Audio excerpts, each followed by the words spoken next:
So this is a person that comes in here, and multiple food sensitivities and Hashimoto's, okay?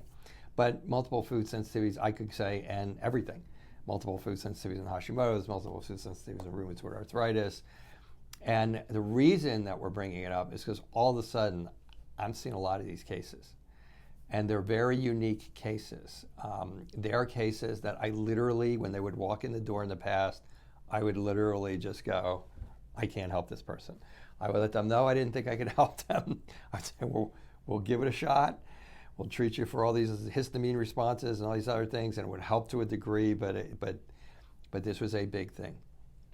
And so the relationship, first of all, what multiple food sensitivities is, it's a person who walks in here and goes, I am down to 6 foods. That's it. I can only eat 6 foods. Last month it was 7, and this week it's 6. So I don't know where this is going, but I need help, and I need it like now.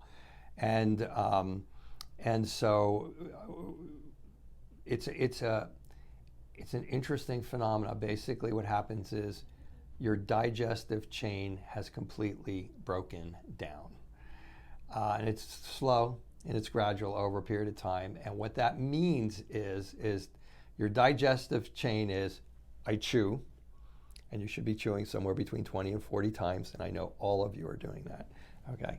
And why is that important? Because that tells your stomach and your gallbladder, it gets your stomach and your gallbladder and your pancreas, it sends signals to them. Right? Food's coming, and they're also, you're getting the digestive enzymes from your saliva in there. Then it hits the stomach. You need to have enough hydrochloric acid in your stomach to digest proteins and other things, and to kill bugs, bacteria, viruses. All of you have candida. I'm going to tell you, you don't have enough hydrochloric acid in your stomach, or you probably wouldn't have candida.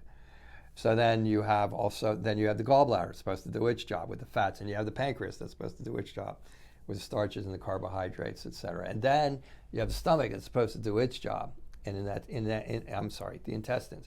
And in the intestines, there's a whole lot going on in there. Those intestines, there's a lot going on in there.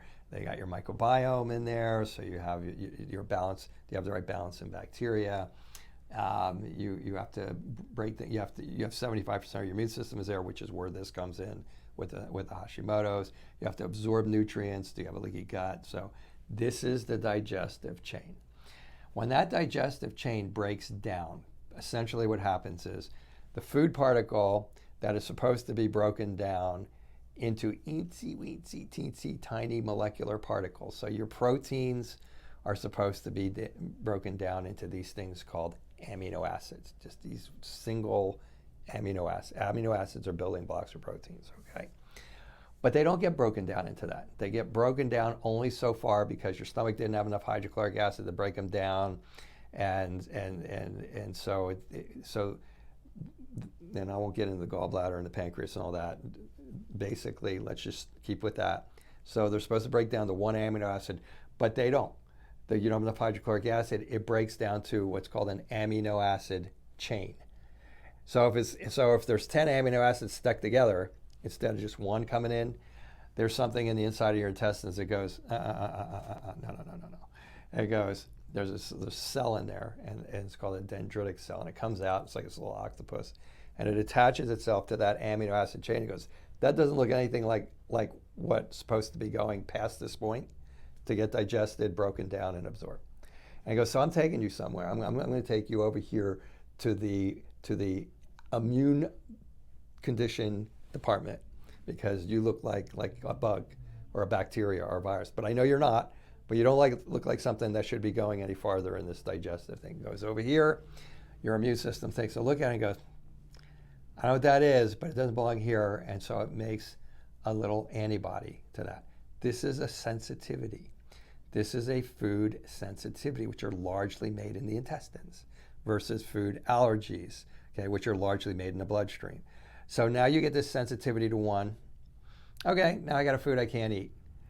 Then maybe a couple months later, it's another food you can't eat. Maybe a couple months later, it's another food you can't eat. And that's how the chain goes. Once that starts breaking down, it is like, all bets are off.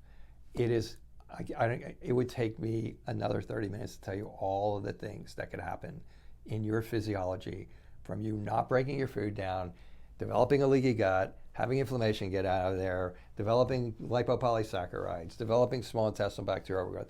When this walks in the door, and all of that can flare up your Hashimoto's. Frankly, all of that can flare up your rheumatoid arthritis, your lupus.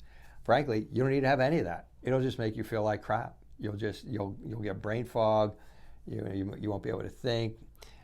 So this question relative to Hashimoto's is kind of, yes, it's relative to Hashimoto's, but it's also relative to all those things. What has to happen is that whole digestive chain has to be reestablished, and it's not easy to do.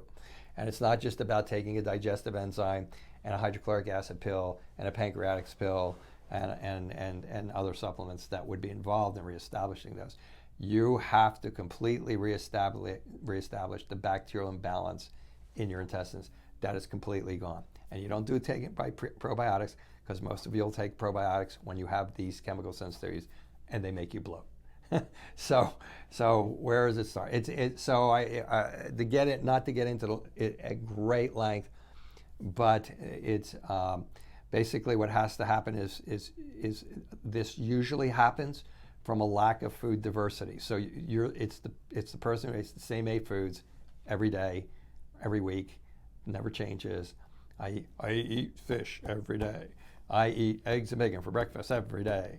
It's that type of thing. And basically, if you followed what I just said, you can imagine that if you keep eating it every day, it keeps not breaking down. Eventually, your immune system sees it enough times to go, out of here. By the time your immune system starts to break down, even when you start diversifying, then you start getting sensitivities to the other foods. So it's hard. Yeah, you have to be able to bring foods back into that person's environment that they're sick to by presenting them tiny bits of each food over a period of time. We find that it's usually best to bring in lots and lots of varieties of vegetables first.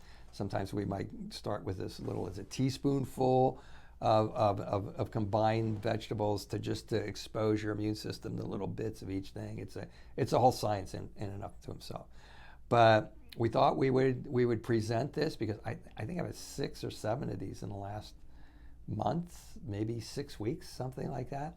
So we have a pretty good gauge here going on, like what's going on. I mean, we see things here a lot of times before it really gets out there. So this isn't really out there too much on the internet, and we call it we just call it multiple food sensitivity syndrome. I don't know what to call it. I think I've seen it called lack of mucosal tolerance. In other words, the mucosa on the inside of your intestines is not tolerating your foods. But whatever it is, we're seeing a lot of it lately. It's a pain in the butt. It can be helped. It's very tedious.